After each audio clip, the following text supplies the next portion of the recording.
যতদিন আল্লাহ আমাদের জীবিত রাখবে সত্যের উপরে অটল থাকবো, সত্যবাদিতার উপরে অটল থাকবো, ন্যায়ের পক্ষে থাকবো।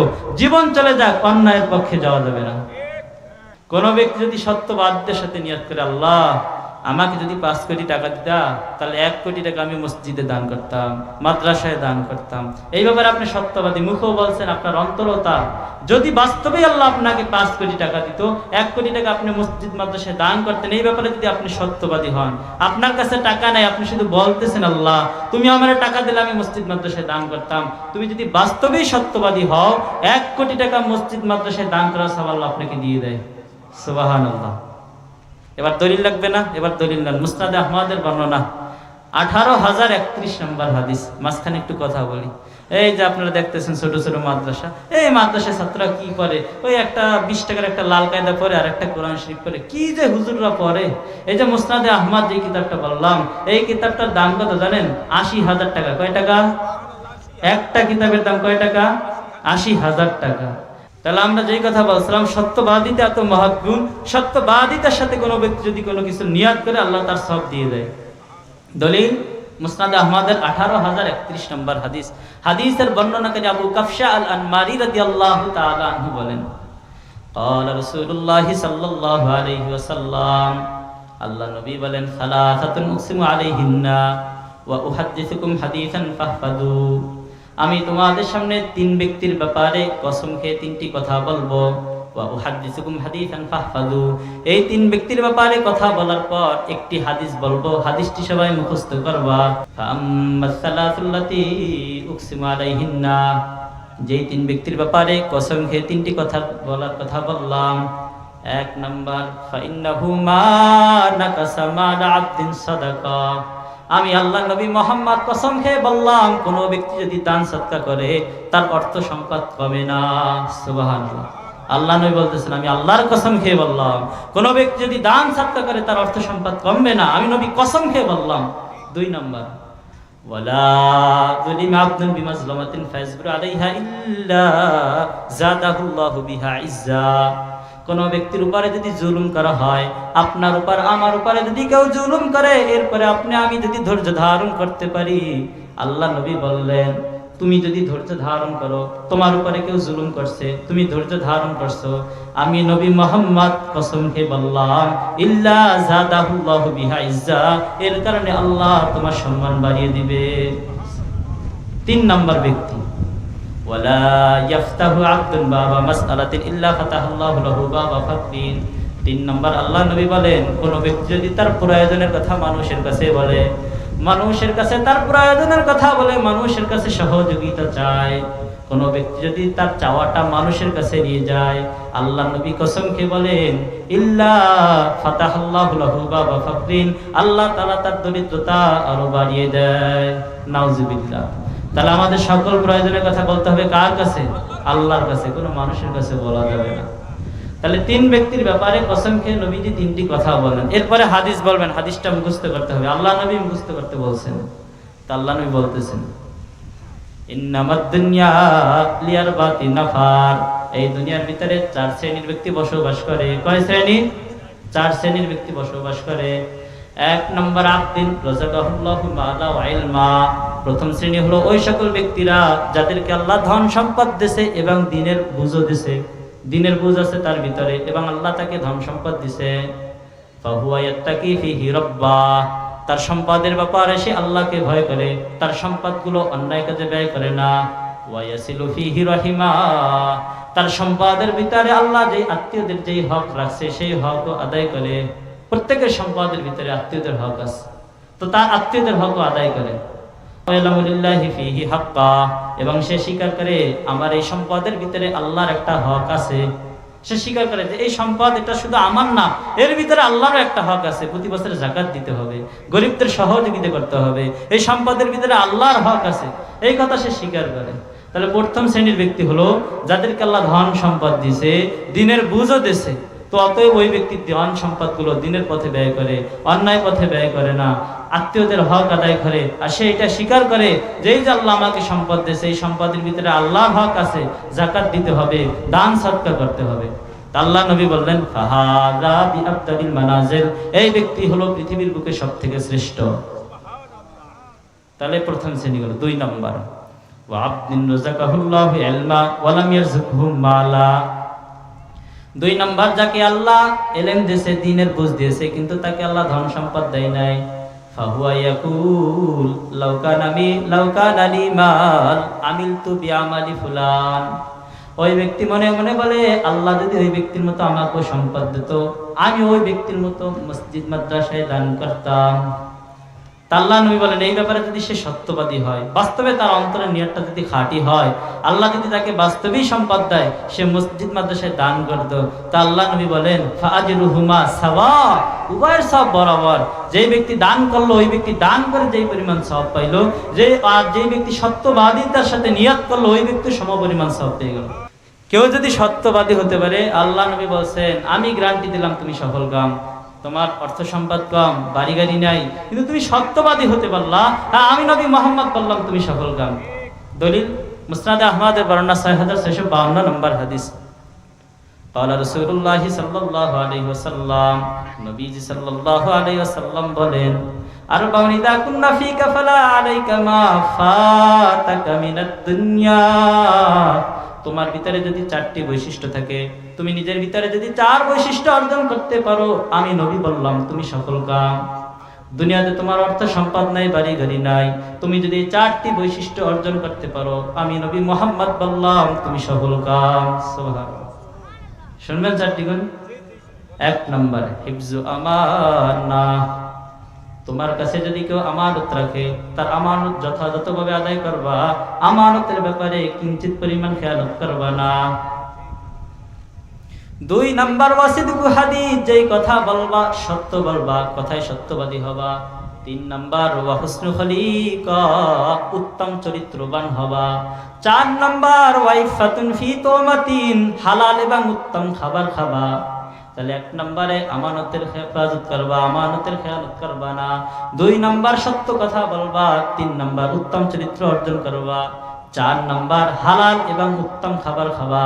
এই 4 বৈশিষ্ট্য যদি তুমি অর্জন করতে পারো, হতে পারে তোমার দুনিয়ায় তো অর্থ সম্পদ নাই, বাড়ি গাড়ি নাই, কিন্তু আমি নবী বললাম তুমি সফলকাম। শয়তানও সত্য কথা বলে, কিন্তু আফসোসের বিষয় হলো আমরা মানুষ রাসূল সাল্লাল্লাহু আলাইহি ওয়াসাল্লামের উম্মত হয়ে সত্য কথা বলি না, কিন্তু শয়তান ওরা নিকৃষ্ট জাতি, সবথেকে খারাপ জাতি, ওরাও সত্য কথা বলে, কিন্তু আফসোসের বিষয় হলো আমরা আল্লাহ নবীর উম্মত হয়ে সত্য কথা বলি না। শয়তান যে সত্য কথা বলে, ঘটনা আসছে হাদিসের কিতাব মুস্তাদরাকে হাকিম, বড় কিতাব, হাদিসের কিতাব। ওই কিতাবের বর্ণনা 2088 নম্বর হাদিস। হাদিসের বর্ণনাকারী উবাই ইবনে কাব রাদিয়াল্লাহু তাআলা আনহু বলেন, আন উবাই ইবনে কাব আন্নাহু কানা লাহু জারিনু তামার। আল্লাহর নবীর সাহাবী উবাই ইবনে কাবের একটি খেজুরের গোডাউন ছিল। কি ছিল? খেজুরের গোডাউন ছিল। যেমন এই জায়গায় একটা গোডাউন আছে, তো উবাই ইবনে কাব রাদিয়াল্লাহু আনহুর একটি খেজুরের গোডাউন ছিল। ফাকানা ইয়াজিদুহু ইয়ানকুস, প্রতিদিন সকালবেলা এসে দেখে তার খেজুর কম। রাত্রে যেই পরিমাণ খেজুর রেখে যায়, সকালবেলা এসে দেখে খেজুর কম। উনি চিন্তা করে কারণ পাইতেছে না, কই যায় আমার খেজুরগুলো। ফাহারাসাহু লাইলাতান, উনি একদিন চিন্তা ভাবনা করে বুদ্ধিমান করে বুদ্ধি খাটাইলো, কি করা যায়। ফাহারাসাহু লাইলা, তুমি কোনো একদিন রাত্রে গোপনে পাহারা দিল। ওই জায়গায় গোডাউন, গোপনে এক পাশে সারা রাত্র দাঁড়িয়ে থাকবে, তারপরে দেখবে রাত্রেবেলা কে গোডাউনে ঢোকে, কে খেজুর নিয়ে যায়। এটা উনি মনে মনে সিদ্ধান্ত নিলেন। তো কথা যা কাজও সেই। তা উনি একদিন রাত্রেবেলা খেজুরের গোডাউনের এক কোণে দাঁড়িয়ে রইল, রাত্রেবেলা চুপ করে দাঁড়িয়ে রয়েছে, দেখবে যে কে খেজুরের গোডাউনে ঢুকে তার খেজুর চুরি করে। তো আপনি কাব বলতেছেন, আমি দাঁড়িয়ে রইলাম, রাত্র গভীর হয়ে গেল, গভীর রাত্র। যখন রাত্র গভীর হয়ে যায়, দেখলাম আমার গোডাউনের ভিতরে এক যুবক, টাটকা যুবক। ফাসাল্লামা আলাই, তোবা ইবনে কাব ওই যুবককে দেখে সালাম দিলেন, বললেন আসসালামু আলাইকুম। চোর, চোর তো ধরা খাই গেছে, কিন্তু চোরের মার বড় গলা, চোর উত্তর দিতে। যখন উবাই ইবনে কাব চোরকে সালাম দিলেন, চোরও সালামের উত্তর দিলেন ওয়ালাইকুম আসসালাম। তো উবাই ইবনে কাব রাদিয়াল্লাহু তাআলা আনহু আশ্চর্য হয়ে গেছে, এ আবার কেমন চোর? চোর ধরা খাইছে, আমি সালাম দিলাম, হে আবার জোরে জোরে সালামের উত্তর দিতেছে। তো উবাই ইবনে কাব রাদিয়াল্লাহু তাআলা আনহু চোরকে প্রশ্ন করতেছে, আজি নিয়ন আমিন সিয়ন, এত রাতে তুই আমার বাগানে কে? তুই কি জিন নাকি মানুষ? এত গভীর রাত্রে, এত গভীর রাতে তো কোনো মানুষ গোডাউনে আসার কথা না, তুই কি জিন নাকি মানুষ? তা চোর বলতেছে ফাকাল বাল জিন্নিয়ুন, চোর বলে আমি হলাম জিন, আমি মানুষ না। তো উবাই ইবনে কাব রাদিয়াল্লাহু তাআলা আনহু সাহসী সাহাবী ছিলেন, উনি ভয় পায় নাই। তো যখনই বলল আমি জিন, আমি কোনো মানুষ না, তখন উবাই ইবনে কাব রাদিয়াল্লাহু তাআলা আনহু বলতেছেন আরিনি ইয়াদাক, আচ্ছা তুই যদি জিন হও তাহলে তোর হাতটা দেখা, দেখবো জিনের হাত কেমন হয়। জিনটা দেখতে কেমন হয় কখনো তো দেখি নাই, তাহলে তোর হাতটা দেখা, দেখি তো জিনটা কেমন, জিন দেখতে কেমন হয়, জিনের হাত দেখতে কেমন হয়। কথা যেই কাজ সেই। যখন উবাই ইবনে কাব হাত দেখাতে বললেন, জিন তার হাতটা উবাই ইবনে কাবের সামনে ধরলেন, এই দেখো এই হাত দেখো। তো উবাই ইবনে কাব বলতেছেন ফাইদা ইয়াদু কালবিন ওয়া শাদ কালবিন, যখন ওই তার হাতটা আমার সামনে ধরলো আমি দেখলাম একটি কুকুরের হাত। ওয়া শারু কালবিন, তার হাতের ভিতরে সব কুকুরের পশম, কুকুরের যে সামনের দুইটা পা ওই দুইটাই তো হাত। তা উবাই ইবনে কাব বলতেছে তার হাতটা যখন আমার সামনে ধরলো হুবাহু অবিকল মনে করলাম যে একটা কুকুরের হাত, তার হাতে যেই পশম হুবাহু কুকুরের পশমের নেই। তো উবাই ইবনে কাব বলতেছেন আচ্ছা তাহলে জিনেরা কি দেখতে এরকমই হয়, জিনটা কি দেখতে বাস্তবে কুকুরের মতো? হাকাদা খালকুল জিন্নি, এই জিনটা কি দেখতে কুকুরের মতো হয়? তোর হাতটা তো একেবারে কুকুরের মতো দেখা যাইতেছে। আন শয়তান, চোর ভয় পেয়ে গেছে। চোর দেখতেছে উবাই ইবনে কাব তো ভয় পেতেছে না, আমি পরিচয় দিলাম আমি জিন, আমি শয়তান। উবাই তো ভয় পেতেছে না, হয়তো আমারে ধরে বাড়িতে ফেলাইবে, বানবে তো আমারে ধরে। কারণ উবাই ইবনে কাবকে শয়তান ভয় দেখাইতেছে। ফাকাল লাকাদ আলিমাতুল জিন্না আন্নাহু লাইসা ফীহিম রাজুলুন আশাদ্দা মিন্নি, তখন ওই জিন বলতেছে ও ভাই, সকল জিনেরা জানে সকল শয়তানের মধ্যে সবথেকে বেশি শক্তিশালী শয়তান হলাম আমি। মানে ভয় দেখাইতেছে আমি শক্তিশালী শয়তান, বেশি কথা বলিস না, একেবারে শেষ করে বলবো। কিন্তু উবাই ইবনে কাব রাদিয়াল্লাহু তার কথা ভয় পায় না। এই হাদিস দ্বারা বোঝা যায়, কয় নাম্বার হাদিস? মুস্তাদরাকে হাকিমের 2088 নম্বর হাদিস।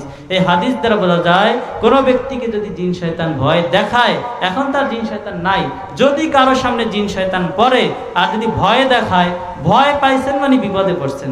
আর আপনি যদি ভয় না পান আপনাকে কিছু করতে পারবে না। উবাই ইবনে কাব কোনো ভয় পায় নাই, শয়তান কোনো ক্ষতি করতে পারতেছে না। আর উবাই ইবনে কাব শয়তান উল্টা প্রশ্ন করতেছেন মা যা আবিক, আচ্ছা বল তুই আমার গোডাউনে খেজুর চুরি করতে কেন আসলি? তখন শয়তান বলে উম্মিনা আন্নাকা তুহিব্বুস সাদাকা, ও ভাই আমরা সংবাদ পাইলাম তুমি নাকি মানুষদের দান সদকা করো, মানুষদের বেশি বেশি দান সদকা করো। আমরা তো জিন জাতি, দিনের বেলা মানুষদের মতো এসে নিতে পারি না, তাই রাত্রে বেলা চুরি করে তোমার গোডাউন থেকে খেজুর নিয়ে যাই। তা উবাই ইবনে কাব বলতেছেন তুই আমাকে একটা কথা বল, এই কথার উত্তরটা যদি তুই দাও তাহলে তোকে আমি ছেড়ে দেবো না, তুই কিন্তু বাইতে ভালো বাইদা রসুলের দরবার নিয়ে যাবো। তো ভাই শয়তান বলতে আচ্ছা বলো আমি তোমার প্রশ্নের উত্তর দেবো। তো ভাই বলতেছেন ফাকালা মা ইউজিরুনা মিনকুম, তোমাদের জিন জাতি থেকে আমরা মানুষ জাতিরা কিভাবে হেফাজত থাকবো, জিন জাতিদের অনিষ্টতা থেকে আমরা মানুষ জাতি কিভাবে হেফাজত থাকবো? তখন শয়তান বললেন তাকরাউ আয়াতুল কুরসি মিন সূরাতিল বাকারা, আল্লাহু লা ইলাহা ইল্লা হুয়াল হাইয়ুল কাইয়্যুম।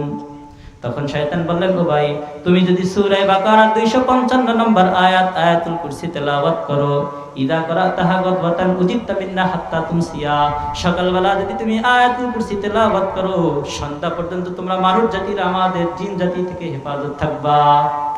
ওয়াইদা করাতাহা হিনা তুমসিয়া উজিবতা মিন্না হাত্তা তুসবিহা, আর সন্ধ্যাবেলা যদি তুমি আয়াতুল কুরসি তেলাওয়াত করো সকাল পর্যন্ত তোমরা আমাদের জিন জাতিদের অনিষ্টতা থেকে হেফাজত থাকবা। শয়তান আমল শিখিয়ে দিয়েছে। তা উবাই ইবনে কাব শয়তানকে ছেড়ে দিয়েছে। তা সকালবেলা মসজিদে নববীতে নামাজ পড়তে গেছেন, নামাজ পড়তে যে আল্লাহ নবীর দরবারে সব ঘটনা খুলে বললেন। তো ভাই বলেন ফাগাদাউত ইলা রাসূলিল্লাহি সাল্লাল্লাহু আলাইহি ওয়াসাল্লাম, আমি সকালবেলা আল্লাহ নবীর দরবারে গেলাম। ফাআখবারতুহু বিযালিকা, রাত্রবেলা সকল ঘটনা আল্লাহ নবীকে খুলে বললাম। আমি আল্লাহ নবীকে বললাম জিন যেই কথাটা বললো জিন কি বাস্তবিক সত্য কথা বলছে? বাস্তবিক যদি আমরা আয়াতুল কুরসি তেলাওয়াত করি সকালবেলা তেলাওয়াত করলে সন্ধ্যা পর্যন্ত কি বাস্তবিক তাদের থেকে নিরাপদ থাকবো? সন্ধ্যাবেলা তেলাওয়াত করলে বাস্তবিক কি সকাল পর্যন্ত আমরা মানুষ জাতিরা জিনদের থেকে নিরাপদ থাকবো? তখন আল্লাহ নবী বললেন কাদ সাদাকাল খবিস, ও ভাই খবিস শয়তান সত্য কথা বলছে। তাহলে শয়তানও সত্য কথা বলে, আফসোস আমরা আল্লাহ নবীর উম্মত হয়ে সত্য কথা বলি না।